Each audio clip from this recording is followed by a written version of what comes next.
Alia, gadis muda berusia 21 tahun, memiliki kehidupan yang nyaris sempurna di mata siapapun. Dengan kecantikan alami yang memikat dan semangat ceria yang selalu ia tunjukkan, Alia menjadi idola di lingkungan sosialnya. Dia dikenal bukan hanya karena kecantikannya, tetapi juga karena ambisinya yang besar. Sejak kecil, Alia selalu bercita-cita menjadi seorang desainer terkenal. Impian itu lahir dari hobinya menggambar pakaian dan mendesain gaun mewah yang sering ia bayangkan akan dikenakan oleh para model di atas panggung peragaan busana internasional. Alia tumbuh di keluarga kaya raya yang terpandang di kotanya. Ayahnya adalah seorang pengusaha sukses yang memiliki jaringan bisnis besar, sementara ibunya adalah sosialita terkenal yang sering menjadi tuan rumah acara-acara amal. Kehidupan Alia selalu dikelilingi kemewahan, pesta-pesta glamor, perjalanan ke luar negeri, dan pendidikan terbaik. Namun, meski tumbuh di lingkungan yang serba mewah, Alia adalah gadis yang mandiri. Ia memiliki tekad kuat untuk menggapai mimpinya sendiri, tanpa terlalu mengandalkan harta keluarganya. Namun, ambisi besar Alia sering terbentur oleh sikap orang tuanya yang protektif dan keras. Mereka menginginkan Alia untuk menikah dengan pria dari keluarga kaya yang setara, seseorang yang dapat melanjutkan nama baik keluarga mereka. Alia sering merasa tertekan dengan harapan ini, tetapi sejauh ini, ia selalu berhasil menghindar dari topik pernikahan dan fokus pada mimpinya. Di sebuah desa kecil yang jauh dari gemerlap kota, tinggal Pak Herman, seorang pria tua berusia 70 tahun. Ia hidup sederhana di sebuah rumah kayu kecil yang dibangunnya sendiri puluhan tahun lalu. Pekerjaannya sebagai tukang kayu memberinya penghasilan pas-pasan yang cukup untuk bertahan hidup sehari-hari. Tubuhnya yang mulai renta dan rambutnya yang memutih menunjukkan perjalanan hidup yang keras. Tetapi matanya menyimpan kelembutan dan kebijaksanaan yang mendalam. Pak Herman dikenal sebagai sosok yang jujur, pekerja keras, dan rendah hati. Meski kehidupannya sederhana, ia tidak pernah mengeluh. Ia lebih suka menghabiskan waktu sendirian, membuat perabotan kayu di bengkelnya yang kecil. Di desanya, ia dihormati karena kejujurannya. Meskipun sebagian besar orang tidak terlalu mengenal masa lalunya yang penuh misteri, namun, Pak Herman sering merasa kesepian. Ia hidup sendiri sejak kehilangan keluarganya bertahun-tahun lalu. Meskipun demikian, ia tidak pernah meminta apapun dari orang lain. Pak Herman menjalani hidupnya dengan penuh rasa syukur. Meskipun jauh dari kemewahan atau kenyamanan yang dinikmati banyak orang, kehidupan Alia yang ceria dan penuh impian berubah drastis ketika orang tuanya tiba-tiba mengumumkan keputusan yang tak terduga. Saat makan malam keluarga yang tampak biasa saja, ayah dan ibu Alia menyampaikan bahwa mereka telah menjodohkan Alia dengan seorang pria. Awalnya Alia berpikir bahwa pria itu adalah salah satu dari banyak pemuda kaya yang sering dikenalkan kepadanya. Namun, kenyataan yang diungkapkan membuatnya terkejut dan tidak percaya. Alia, kata ayahnya dengan suara serius, kami sudah memutuskan bahwa kamu akan menikah dengan Pak Herman. Alia terdiam. Ia berpikir mungkin itu hanyalah gurauan. Tetapi ekspresi tegas di wajah ayah dan ibunya membuatnya sadar bahwa ini bukan lelucon. Pak Herman siapa? Tanyanya, suaranya bergetar. Ia tinggal di desa kecil di luar kota. Usianya memang lebih tua, sekitar 70 tahun. Jawab ibunya dengan nada datar, seolah-olah perbedaan usia itu bukan hal yang penting. 70 tahun. Alia hampir berteriak. Kalian bercanda, kan? Aku baru 21 tahun. Dan kalian ingin aku menikah dengan seorang pria tua yang bahkan tidak aku kenal. Orang tua Alia tetap tenang meskipun putri mereka menunjukkan penolakan keras. Ini keputusan yang sudah kami pikirkan matang-matang, kata ayahnya dengan nada tegas. Ini untuk kebaikan keluarga kita. Alia merasa dunianya runtuh. Ia tidak hanya merasa dikhianati oleh orang tuanya, tetapi juga bingung mengapa mereka mengambil keputusan seperti itu. Bukankah seharusnya mereka mendukung mimpinya? Bukan menghancurkannya dengan pernikahan yang tidak masuk akal. Berita tentang perjodohan ini dengan cepat menyebar di kalangan keluarga besar dan teman-teman Alia. Mereka semua terkejut mendengar keputusan tersebut. Banyak yang mempertanyakan akal sehat orang tua Alia, terutama mengingat perbedaan status sosial dan usia yang sangat jauh antara Alia dan Pak Herman. Teman-teman Alia mulai mengasihani nasibnya, sementara keluarga besar diam-diam membicarakan keputusan itu sebagai sesuatu yang memalukan. Apa yang sebenarnya terjadi? Apakah mereka punya alasan tersembunyi? Bisik salah satu tante Alia saat acara keluarga. Alia sendiri merasa semakin tertekan. Ia mencoba mencari penjelasan dari orang tuanya, tetapi mereka hanya memberikan jawaban yang sama berulang kali. Ini untuk kebaikan keluarga kita. Dalam kebingungannya, Alia akhirnya memutuskan untuk menemui pria yang dijodohkan dengannya. Ia ingin melihat sendiri seperti apa sosok Pak Herman, yang tiba-tiba menjadi bagian dari hidupnya tanpa persetujuannya. Pertemuan pertama mereka terjadi di desa kecil tempat Pak Herman tinggal. Alia datang dengan penuh rasa marah dan kecewa. Tetapi ketika ia melihat pria tua itu, ada sesuatu yang membuatnya terdiam. Pak Herman terlihat sederhana, dengan pakaian lusuh dan tangan yang kasar karena pekerjaan berat. Namun, ada kelembutan di matanya yang tidak bisa diabaikan. "Maafkan saya, Nak," kata Pak Herman dengan nada rendah hati. "Saya tidak pernah meminta ini terjadi. Kalau saya punya pilihan, saya juga tidak ingin membebani hidupmu." Kata-kata itu membuat Alia bingung. Bukankah Pak Herman juga menginginkan perjodohan ini demi keuntungan? Mengapa ia justru terlihat seperti orang yang merasa bersalah? Pertemuan itu hanya menambah kebingungan Alia. Siapakah sebenarnya Pak Herman? Dan mengapa orang tuanya sangat bersikeras untuk menikahkannya dengan pria tua ini? Di balik semua kemarahan dan penolakannya, Alia mulai merasa bahwa ada sesuatu yang disembunyikan oleh keluarganya. Keputusan ini tidak mungkin diambil tanpa alasan kuat. Namun, apa alasannya? Alia bersumpah untuk menemukan jawabannya. Apapun yang terjadi, malam itu, Alia merasa seperti seorang tahanan di rumahnya sendiri. Ia mengunci diri di kamar, mencoba merenungkan semuanya. Pikirannya dipenuhi pertanyaan yang tak terjawab. Mengapa orang tuanya begitu bersikeras? Apa yang membuat mereka memutuskan hal yang tidak masuk akal ini? Teman-temannya tidak ada yang mengerti apa yang sedang ia alami.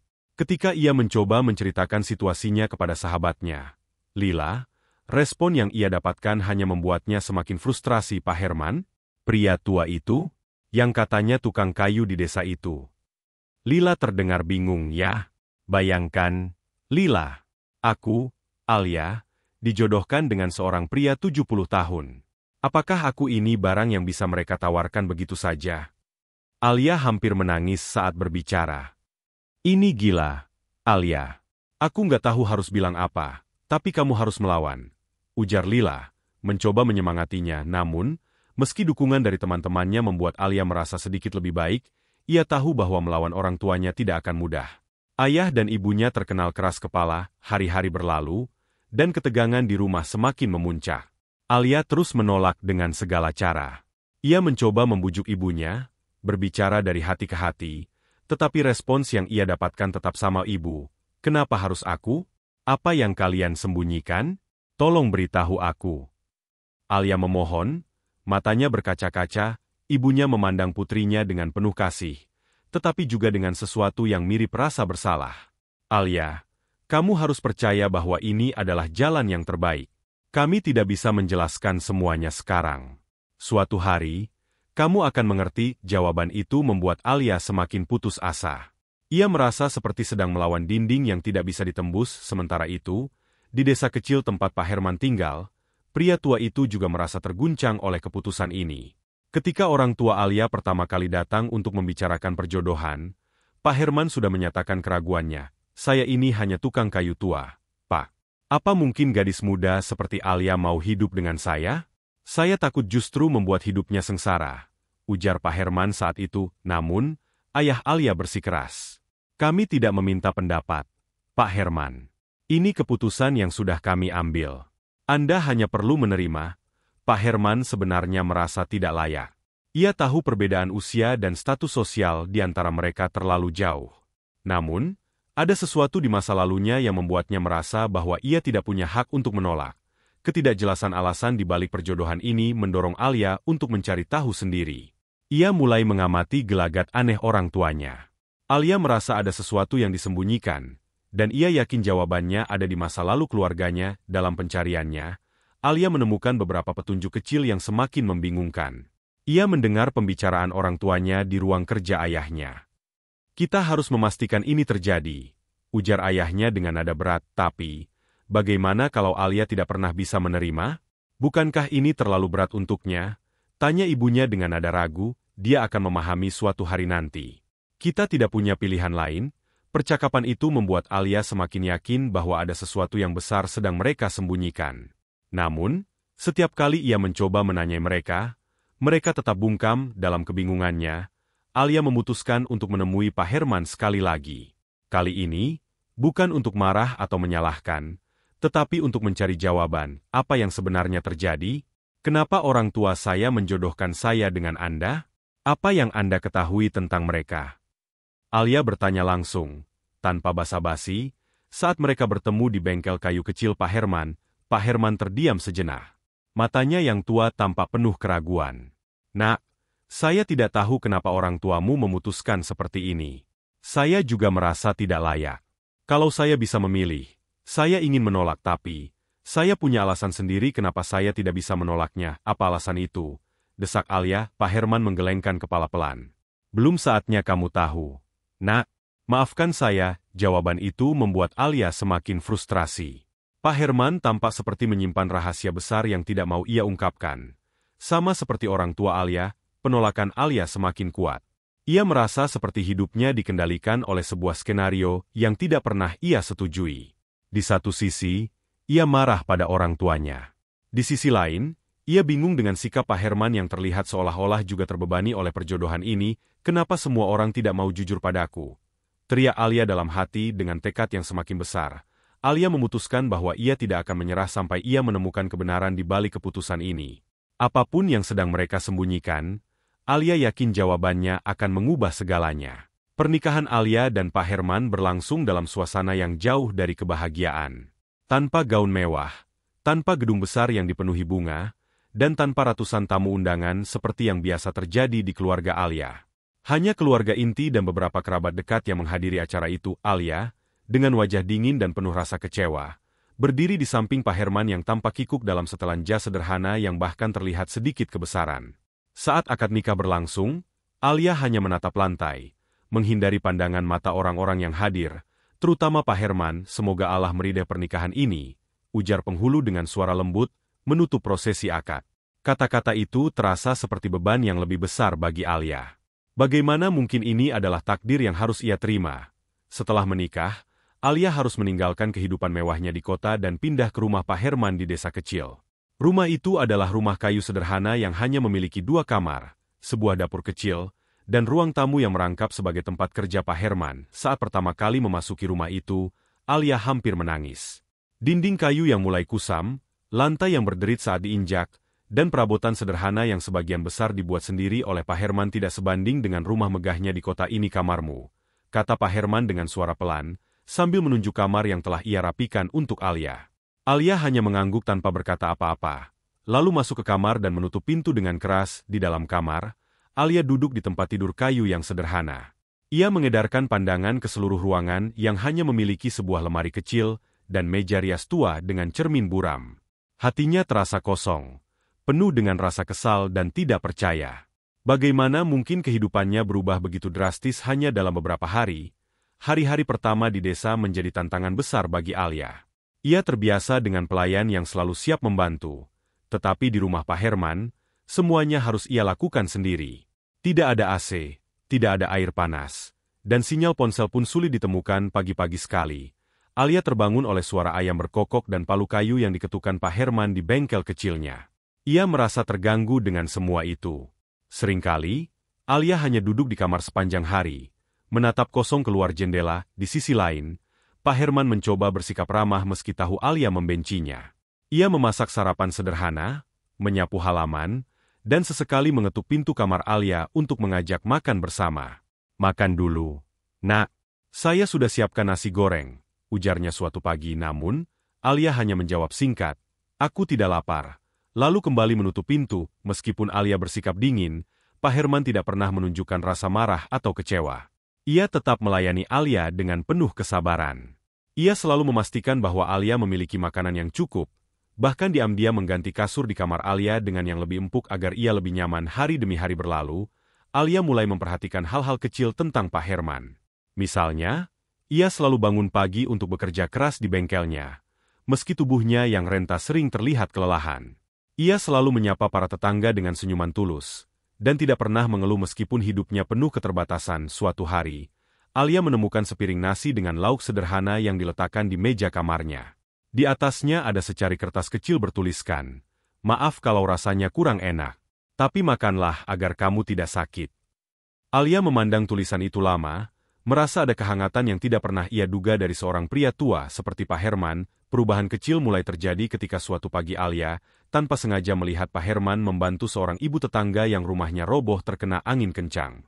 Meski tubuhnya sudah tua dan terlihat lemah, Pak Herman dengan sigap memperbaiki dinding rumah ibu itu tanpa meminta bayaran. Pak Herman, terima kasih banyak. Kalau tidak ada Bapak, saya tidak tahu bagaimana caranya, ujar ibu itu dengan mata berkaca-kaca. Sama-sama, Bu. Kalau ada yang bisa saya bantu, panggil saja. Jawab Pak Herman dengan senyuman tulus. Pemandangan itu membuat Alia terdiam. Di balik kesederhanaan dan kehidupan yang berat, Pak Herman selalu menunjukkan kebaikan hati yang tulus.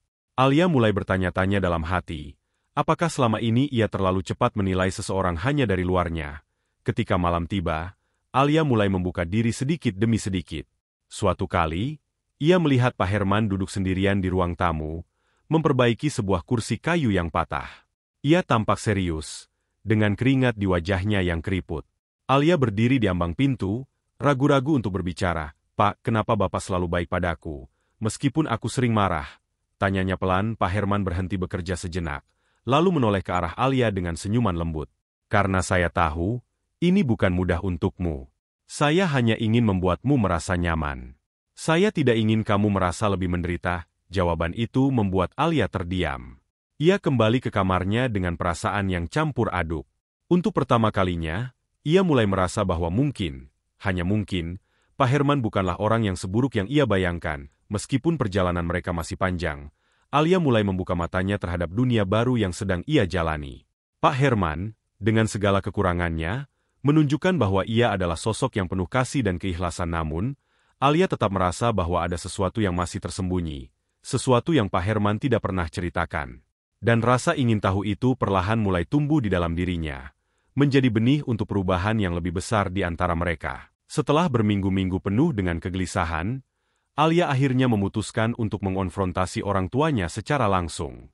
Ia tidak tahan lagi dengan semua misteri yang mengelilingi perjodohannya dengan Pak Herman. Cukup sudah. Kalau kalian tidak mau bicara, aku tidak akan kembali ke rumah ini lagi, kata Alia dengan suara tegas di ruang kerja ayahnya. Ayahnya yang biasanya terlihat tenang, tiba-tiba terdiam dengan ekspresi wajah berat. Ibunya, yang berdiri di dekatnya, memegang tangannya seolah meminta suaminya untuk tidak melanjutkan. Namun, kali ini, Alia tidak ingin menyerah. Kalian pikir ini adil? Memaksaku menikah tanpa penjelasan apapun? Aku tidak peduli seberapa besar alasan kalian, aku punya hak untuk tahu. Setelah beberapa saat keheningan, ayah Alia menghela napas panjang. Ia menatap Alia dengan sorot mata penuh rasa bersalah. Baiklah, kalau ini memang waktunya kamu tahu, kami akan memberitahumu semuanya. Ayah Alia mulai bercerita tentang insiden yang terjadi 30 tahun yang lalu, saat ia masih muda dan baru memulai usahanya di bidang properti. Suatu malam, dalam perjalanan pulang dari proyek di daerah pegunungan, mobilnya tergelincir ke jurang setelah remnya gagal berfungsi. Ia terjebak di dalam kendaraan yang hampir jatuh lebih jauh ke dasar jurang. Dengan tubuh yang terluka parah, aku yakin saat itu, hidupku sudah selesai. Tapi tiba-tiba, ada seorang pria yang muncul dari kegelapan. Dia seorang pekerja kayu dari desa terdekat, yang kebetulan melewati tempat itu. Kata ayahnya, suaranya gemetar mengingat kejadian itu. Pria itu adalah Pak Herman. Tanpa memikirkan keselamatannya sendiri, Pak Herman turun ke jurang dengan tali seadanya, menarik tubuh ayah Alia keluar dari mobil yang sudah nyaris jatuh. Tidak hanya itu, ketika mobil meledak, serpihan logam melukai Pak Herman dan menyebabkan luka yang sangat parah. Luka-luka itu kemudian merenggut nyawa istri dan anak Pak Herman yang sedang menunggu di rumah, karena ia terlambat pulang akibat menolong ayah Alia. Dia kehilangan segalanya. Alia, keluarganya, kebahagiaannya, semua itu demi menyelamatkan nyawaku. Aku tidak tahu bagaimana cara membalas pengorbanan sebesar itu. Setelah insiden itu, ayah Alia merasa terikat pada Pak Herman. Meski menawarkan kompensasi berupa uang, rumah, dan segala fasilitas, Pak Herman selalu menolak. Saya tidak butuh apa-apa, Pak. Saya hanya ingin hidup dengan tenang, ujar Pak Herman saat itu. Namun, ayah Alia tetap berjanji dalam hatinya bahwa ia akan membalas budi pada pria itu. Apapun caranya, ketika usia Pak Herman semakin tua dan hidupnya semakin sulit, ayah Alia merasa bahwa perjodohan ini adalah satu-satunya cara terbaik untuk menghormatinya. Bagi ayah Alia, perjodohan ini bukan sekadar janji balas budi, tetapi juga bentuk penghormatan tertinggi kepada Pak Herman sebagai penyelamat hidupnya. Penjelasan itu membuat Alia terdiam. Air mata mulai menggenang di matanya saat ia menyadari besarnya pengorbanan yang telah dilakukan Pak Herman demi keluarganya. Selama ini, ia melihat Pak Herman hanya sebagai pria tua miskin yang menjadi simbol kehancuran impiannya. Tetapi kenyataan yang baru ia ketahui mengguncang hatinya. Jadi, selama ini, aku bersikap seperti ini kepada seseorang yang telah menyelamatkan hidup Papa. Suara Alia gemetar. Dipenuhi rasa bersalah, ibunya memegang tangan Alia dengan lembut. Kami tahu ini berat untukmu, Nak. Kami juga tahu bahwa perjodohan ini tidak akan mudah. Tapi kami ingin kamu mengerti bahwa hidup tidak hanya tentang kebahagiaanmu sendiri. Kadang, kita harus berkorban untuk menghormati mereka yang telah melakukan hal besar untuk kita. Malam itu, Alia tidak bisa tidur. Pikirannya terus dipenuhi oleh bayangan Pak Herman yang selalu bersikap baik padanya meskipun ia bersikap dingin. Ia mulai teringat momen-momen kecil di mana Pak Herman menunjukkan perhatiannya, seperti makanan sederhana yang selalu ia siapkan, tempat tidur yang ia ganti tanpa banyak bicara, dan cara ia tetap menghormati Alia meskipun jelas Alia membencinya. Keesokan harinya, Alia kembali ke desa dengan hati yang penuh rasa bersalah dan tekad baru. Ketika ia sampai di rumah kecil itu, ia melihat Pak Herman sedang duduk di teras, memperbaiki kursi tua seperti biasanya. Wajahnya yang keriput tampak tenang. Meski tubuhnya terlihat lelah, tanpa menunggu lama, Alia menghampiri Pak Herman dan berlutut di depannya. Pak Herman, saya ingin meminta maaf. Selama ini, saya tidak pernah menghormati Bapak. Saya hanya melihat diri saya sendiri tanpa memikirkan apa yang telah Bapak lakukan untuk keluarga saya. Pak Herman terkejut, tetapi ia segera tersenyum dengan lembut. Sudahlah, Nak, tidak perlu meminta maaf. Saya mengerti bahwa ini tidak mudah untukmu. Saya hanya berharap kamu bisa menemukan kebahagiaanmu, meskipun harus melalui jalan yang sulit. Mendengar itu, air mata Alia tak terbendung lagi. Ia merasa seperti beban besar telah terangkat dari pundaknya. Dalam hati, ia berjanji akan mulai menerima Pak Herman, bukan sebagai beban dalam hidupnya, tetapi sebagai orang yang telah berjasa besar dalam keluarganya. Setelah malam itu, hubungan Alia dan Pak Herman mulai berubah. Alia tidak lagi bersikap dingin dan mulai menghargai kehadiran Pak Herman dalam hidupnya. Ia bahkan mulai membantu Pak Herman di bengkel kayunya, sesuatu yang sebelumnya tidak pernah ia bayangkan akan dilakukan. Namun, Alia masih memiliki satu pertanyaan besar dalam hatinya. Bagaimana Pak Herman bisa tetap menjalani hidup dengan begitu sederhana dan tulus, meski ia telah kehilangan segalanya? Jawaban atas pertanyaan itu, Alia tahu, akan menjadi pelajaran terbesar dalam hidupnya.